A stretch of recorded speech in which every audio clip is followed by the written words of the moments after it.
ചീങ്കണ്ണി രാമു. അതെ, 2-3 പേരെ കൊന്നിട്ടുള്ള വലിയ റൗഡിയാണ്. ചായ കുടിക്കാൻ വേണ്ടി മാത്രം അങ്ങോട്ട് കയറും. ചായ കുടിക്കാൻ അദ്ദേഹത്തിന്റെ പിടി ചായപ്പൊടിയാണ്. ഇത് പൂർവ്വകാല ബന്ധുവില്ലാത്ത ഒരാളെ വീട്ടിൽ പോയി ചായ കുടിക്കാൻ നിൽക്കുന്ന ആരെങ്കിലും പോകും. ചായപ്പൊടിയൊക്കെ എഴുതല്ലോ. ഞാനും ചായക്കട നടത്തിയിട്ടുണ്ടോ?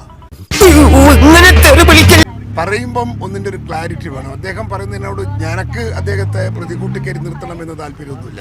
ഇവരുടെ ഈ സ്നേഹാഭിനയത്തിന് ഓസ്കാർ കൊടുക്കേണ്ടത് അല്ലെങ്കിൽ അദ്ദേഹത്തെ ഒന്ന് നാറ്റിക്കളയാന്ന് വിചാരിച്ചിട്ടൊന്നുമില്ല ഞാൻ പറഞ്ഞത്.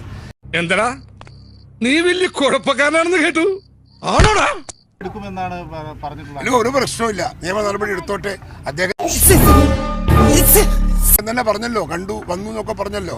അതിന്റെ അപ്പുറത്തല്ലേ നിയമം. ഒന്നുകിൽ ആശാന്റെ നെഞ്ചത്ത്, അല്ലെങ്കിൽ കളരിക്ക് വെളിയിൽ. ജയരാജൻ ഇന്നലെ പറഞ്ഞത് താങ്കൾ സ്ഥിരം കഴിക്കുന്ന മരുന്ന് കഴിക്കാത്തതാണ്. അതെ അതെ, മരുന്ന് കഴിക്കാത്തത് കൊണ്ട് ഞാനല്ല കിടക്കുന്നത് അദ്ദേഹം. കിട്ടേണ്ടതൊക്കെ കിട്ടിയല്ലോ, സമാധാനമായല്ലോ. ഇനി സ്വസ്ഥമായിട്ട് വണ്ടി റോഡിൽ പോട്ടെ. മുഖ്യമന്ത്രിയും ഇവരും തമ്മിൽ എന്മിറ്റിയാണ്. ആട്ടാനായിട്ട് നീ ഉണ്ടായിട്ട് വേണ്ടടാ അണ്ണാച്ചി ചാമിയാൻ. ഇത് പൂർവ്വകാല ബന്ധുവില്ലാത്ത ഒരാളെ വീട്ടിൽ പോയി ചായ കുടിക്കാൻ നിൽക്കുന്നത് ആരെങ്കിലും പോകും? സാരില്ലടാ, നീ എവിടെ പരിപാടി അവതരിപ്പിച്ചാലും ഇത് തന്നെയാണല്ലോ നിന്റെ വിധി. എഴുതല്ലോ. ഞാനും ചായക്കട നടത്തിയിട്ടുണ്ടോ? ഞാൻ പോണേണ്. വെറുതെ എന്തിനാണ് ഒരുപാട് എക്സ്പ്രഷൻ ഇട്ട് ചാവണത്? എനിക്ക് പോയി പോലും പോയില്ല പോലും എനിക്കെന്താ പ്രശ്നം? ഇന്ന് എന്റെ കുടുംബത്തിൽ നിന്നായിട്ട് അവരെ പോകുന്ന പോലെയാണെന്നുള്ള നിങ്ങളുടെ ചോദ്യം.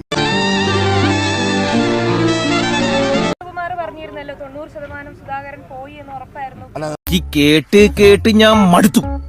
നന്ദകുമാർ അല്ലല്ലോ എന്റെ രാഷ്ട്രീയ നേതാവ്.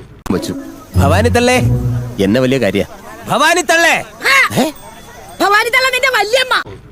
നന്ദകുമാർ അല്ലല്ലോ. വായി തോന്നിയത് വിളിച്ചു പറയുന്നത് നന്ദകുമാറിനെ കലിപ്പ് തീരണില്ലല്ലേ. എന്നെ കമ്പയർ ചെയ്യാൻ പാടില്ല. പറയാൻ മനസ്സിലായോ? അതൊന്നും നിന്റെ വായിക്കാതെ പഴം തള്ളിയിട്ടുണ്ടോ?